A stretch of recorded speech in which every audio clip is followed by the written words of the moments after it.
I'm welcoming Katie Budd to join me for a conversation. And it's a conversation about the ministry through the roof. So, Katie, I just want to thank you for taking the time to start with to come along. And I am really interested in hearing about this ministry because until I sort of was introduced to yourself, I didn't know anything about it. And I'm sure that there are many people listening to this who haven't yet heard about Through the Roof, particularly in Wales. So let me just welcome you. And where I like to start, Katie, if it's okay, just introduce yourself. Would you give us a brief introduction of who you are and where you're based, etc.? Well, thank you very much, Gwyn, and diolch yn fawr iawn for having me. My name's Katie. Katie Budd. I live in Cardiff. I'm married to Andrew, and we go to our church family is in Cardiff, and we live and work in Cardiff. And as you've already alluded to, I work for an amazing Christian disability charity called Through the Roof. And our mission, in really sort of broad terms, is to try to equip individuals in the church to welcome disabled people well into the life of the church and the body of Christ. So that's what we're here to do. Brilliant. So that's the vision: is to help disabled people to come into and be part of the church family. Am I right? Yes, absolutely. And our strapline, as it were, our vision is transforming lives through Jesus with disabled people. And it's really important that we Jesus is the one who does the transforming. We want to see people come to know Jesus, but we want to work with and through disabled people. So we'll probably go on to talk about it more, but I have cerebral palsy. I'm a wheelchair user, so I have kind of lived experience of disability, but I have a passion to see more people with disabilities coming to know Jesus and being able to use their unique gifts and skills to share the love of God with those around them. Lovely. The name Through the Roof fascinates me, and I could sort of give a guess at that, but I'm not going to. That wouldn't be fair. I'm going to allow you or ask you, can you share it? It's a fascinating name, Through the Roof. Explain where that came from. Yes, so it comes from the biblical account in Luke 5, where we see the paralysed man and his 4 friends literally detailing a roof in order for the paralysed man to be lifted into the presence of Jesus. And really that kind of cuts to the core of what we are about. We're about removing the barriers that can be in the way of disabled people coming to know Jesus. And so we are about resourcing people so that those barriers can be overcome. Excellent. That's what I thought the name came from. And, it's sort of that story as a child in Sunday school really captured my imagination. And if I was to look back at my childhood and Sunday school, that would be the story really that I would go to every time. And obviously, I sort of understand it in a wider sort of biblical context now. But as a child, that was one of my favorite stories. So, So give us a little overview of this ministry, Through the Roof ministry, because it's quite a big ministry. It's a charity, but it's a big ministry, isn't it? Just give us a little bit of an overview of that before we focus in on Wales, could you? Yes. So Through the Roof is a charity that's registered in England and in Wales, but we have a couple of different sort of arms to our ministry. So we are international as well. So we work giving refurbished mobility equipment and training and resources in partnership with churches in developing countries. But the area that I'm most involved with is ministry in the UK. So we have in the UK our Roof Breaker ministry or network, which is about resourcing volunteer roof breakers or disability champions in churches and ministries across Wales and the UK. And we also have accessible retreats and holidays that we run as well, that people can access, that have Christian content that are specifically geared for people with different types of access needs as well. So yeah, that's an overview of what we do. I love that term that you've just used, and you used it sort of casually in a sentence. Roof breakers. You have roof breakers. Yes. And now go on. I know. I think I know that. Just explain what a roof breaker is. Yeah. So roof breakers take their name and their inspiration from the Luke 5 account. Yes. It's about stopping at nothing to enable people to encounter Jesus and to be a full part of the church community and the body of Christ. We don't advocate the actual physical breaking of roofs. I must say that, it's really important. We want to work around and respect church buildings. That's not it. It's about. I'm glad you put that disclaimer in. Yeah. So yes. please don't try this at home. Yeah. No. It's about a culture. It's about creating a culture of welcome, and we also say, we don't expect anyone to be an expert in disability. Even disability is such a big area. It impacts everyone so individually that really what we're trying to equip and give people confidence to do is to listen well and to be to come alongside people. And we'll give resources and training and just encouragement and connection so that people can be the body of Christ. Excellent. So, an international ministry, yes. I want to bring the focus to Wales, okay, because the channel is what is God doing in Wales. So, am I correct to think that the charity's only just recently stepped into ministering in Wales, or have I? Well, so I think there's kind of two parts to that answer, really, in that we've been running as a ministry within the UK since 1997, right. And it was birthed out of a wider ministry by Johnny Erickson Tarder, who is a lady in America who has a huge kind of disability ministry. But it would be remiss of me to say that we've only just recently started working in Wales, because one of our founding group, Paul Dickin, but he has a massive heart for Wales and has always had the interest in the kind of the needs of the people of Wales at the heart of what he's done. So I would say that there's always been aspects from the very beginning, but just recently we've received some funding from a Christian grant funder to ramp up roof breakers, to enable us to kind of reach out to more churches, and that's enabled us for me to move back to Cardiff and to be able to be part of reaching other churches within Wales and other nations and regions across the UK as well. Yeah. Okay. So what my understanding is that it's always been on Paul's radar. Yeah. So Wales has been on his radar, in his heart, for a long time. Yes.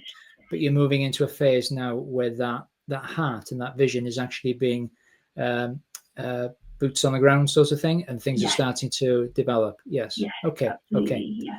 So when did you move to Wales? Is it sort of fairly recently, or? Well, yeah. So you might be able to guess from my accent that I'm not originally Welsh. I grew up in Mid Devon, but I came to Cardiff initially for university back in 2011. Had a brief kind of detour where I went to work back in England for a period of about 7.5 years after graduating, and then met my husband and was moved back to Cardiff in 2022, and have been working for Through the Reef kind of ever since. So yeah. Lovely. So what are the things that you're involved in then, Katie, in trying to, when I say push this forward, in trying to take things forward with the ministry? What are the sort of things that have been happening over the last, sort of couple of years or so? Well, we're really excited about the growth of networks and connections across Wales. Great. We have groups that have formed within Cardiff and Swansea, and you've mentioned Pauline on this morn, and other places, pockets across Wales as well. And our heart is to continue those connections, to meet with people regularly online and in person, to talk about what's happening in their local churches and ministries. We've run events looking at disability inclusion in church, again in Cardiff, and looking at things like Makaton awareness. So Makaton is a sign-supported English for people with learning disabilities. And so we've run training around that with another charity called Count Everyone In, working in partnership. And then I've been really blessed and encouraged by Owen and Charlotte and Ben and Lewis from Canterbury and the team, because we've been working with them on accessibility for the Day for Wales, and also looking at different resources going forward for kind of equipping church planters as well. And I was really blessed to get to know Dr. Rhiannon Lloyd recently as well, because she has her own story around experience of disability. And that's right. So yeah, it's been great to get to know her too. Yeah. So there's a lot of networking going on. Yeah. By the sounds of it, there's lots of networking. If there's a church leader listening to this, a pastor, church leader listening to this now, and they're aware that there are some within the congregation or the church family who would possibly benefit from, the mission, the ministry that you offer.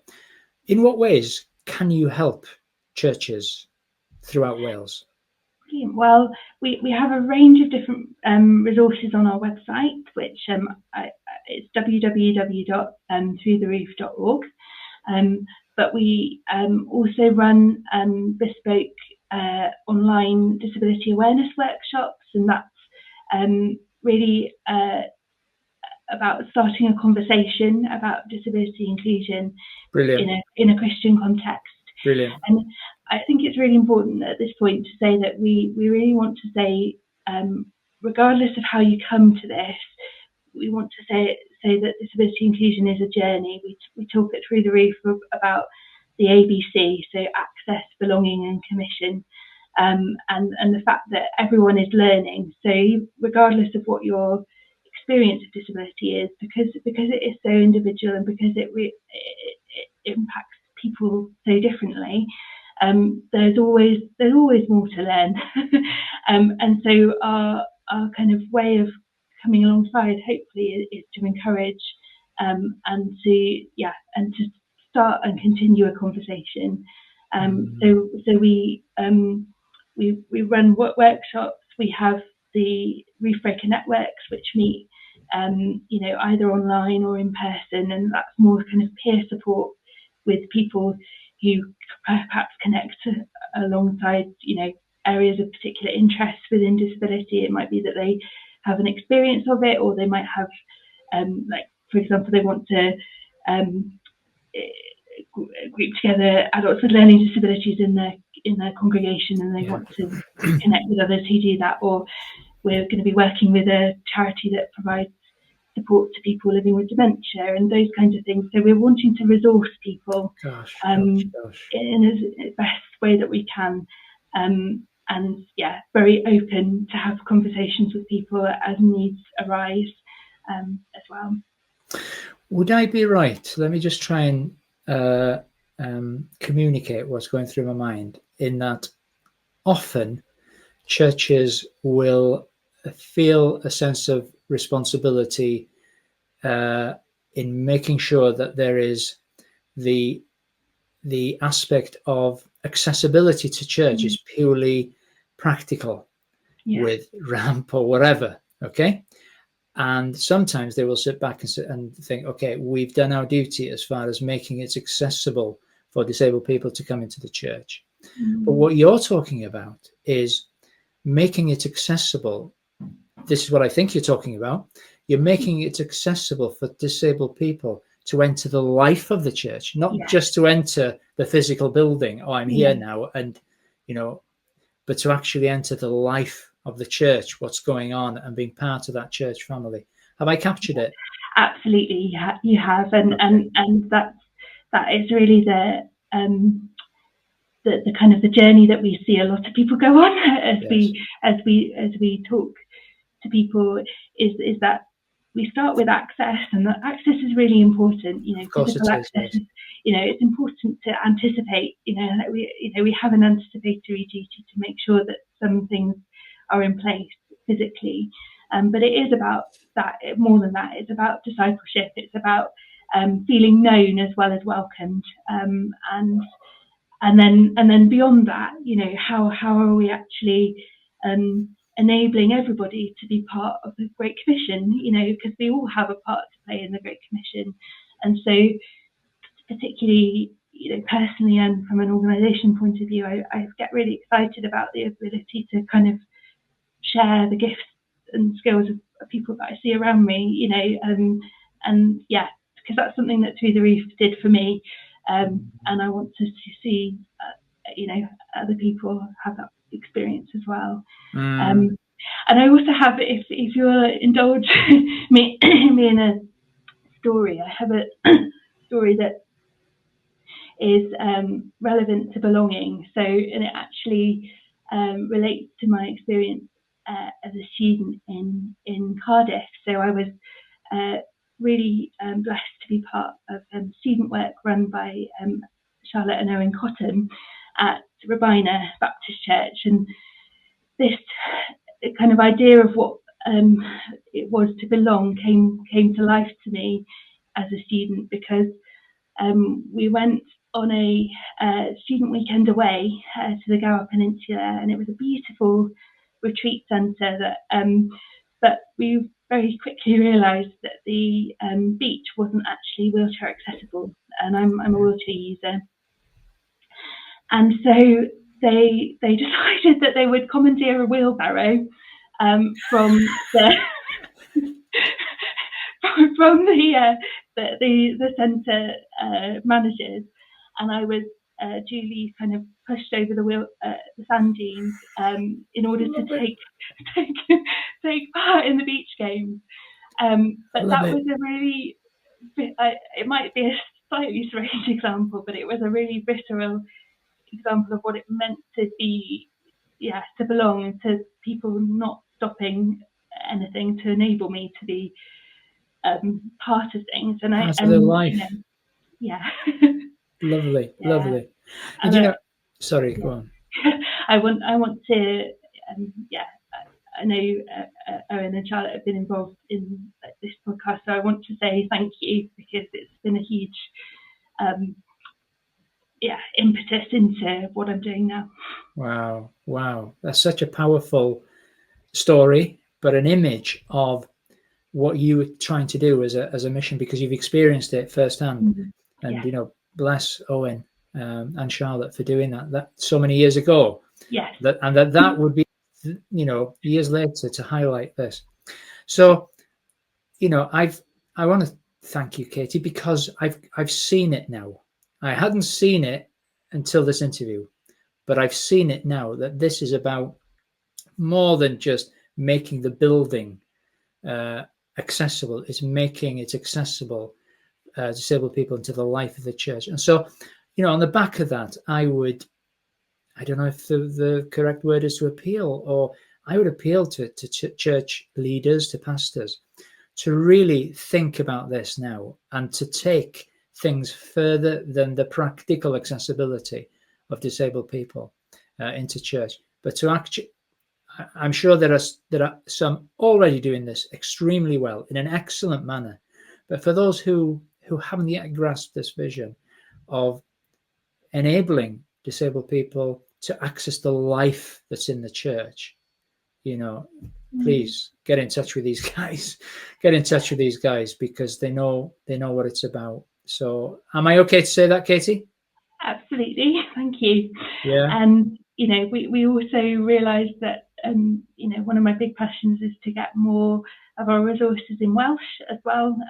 That Dwi'n dysgu Gymraeg, but I'm not very good yet. so but it is we want to reach the whole of Wales, and so yeah, please do get in touch, and we'll do our best to be accessible for you and to you. I appreciate it's a relatively short time since this has been sort of introduced to Wales at this level in a practical sense. Okay, and so in saying that, you may not have many sort of good news stories of the way that you're seeing God working, but I'm sure you have, though. What would encourage me? What would encourage the listener? What encourages you with regard to how you see God working in taking this mission forward? I think generally, I think it's been said in this podcast before. I'm an avid listener, and that Welsh are a passionate nation, and I see passion, particularly within our kind of our volunteer roof breaker network, and I'm so grateful for those people that are already connected in, but yeah, that passion to bring to share Jesus and the community here as well is the desire to meet and to be connected has been a real encouragement. I think also the interest in church planting resources and Cantor Gymru in particular has been a real encouragement to me personally, and also organisationally, just to see the momentum and the way that God is using that initiative and the people in it. I hope that's a good enough answer, but yeah, great. As I say, it's early days, but you're obviously being encouraged and seeing God at work in this. So excellent. So if people want to contact you, okay, for any reason, something's triggered within them, and I sense that they don't even know why they want to contact you, but I need to get in touch with this lady, Katie Budd, because I need to understand more about this. How do they do that, Katie? Yeah, well, there are a number of ways. I mean, probably the easiest way to get hold of me directly is just to email katie@throughtheroof.org. But then also, if you'd like to just have a look at our website, we can put the link in and I will do, and have a look at our resources and see what might work best. We also have a YouTube channel that has different videos on things like neurodiversity and sort of different aspects of accessibility. So if you want to kind of get a bit of an introduction, then our social media page might be a good place to start as well. Excellent. For that. Excellent. Before I bring this to a close now, okay, I always ask this question, whether there's anything burning on your heart that you want to share that either I haven't asked you, or that in your sort of thinking prior to having this conversation. Is there anything, Katie, on your heart that you think I really need to share that? It's really important for me to share that. Is there anything? I think just I think we've touched on it already, but just to really reinforce it, then by all means, reinforce it.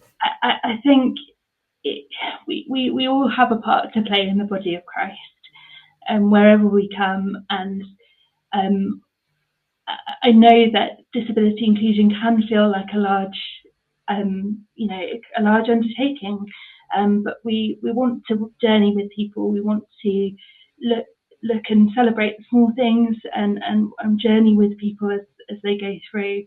And actually, it's not just about serving disabled people, although that's part and parcel of it. But I'm excited about the potential of disabled people being reached to be able to reach others, and so that it's about being fully the body of Christ. It's not just an add-on to the gospel; it is the gospel. And so, yeah, I just would hope and pray that people would see it as part of their gospel outreach. Excellent. You're a great ambassador for this mission, for this ministry, for this charity. You're a great ambassador, Katie. And I came into this conversation, as I often do, not knowing a lot about, the what I'm going to be talking about, but you've really, really opened my eyes, and I've really captured what you're doing. And so thank you very much for doing that. Okay, lovely. Thank you very much. Take care. Okay, God bless you, Katie. Bye bye now. Bye bye. Bye. Bye bye.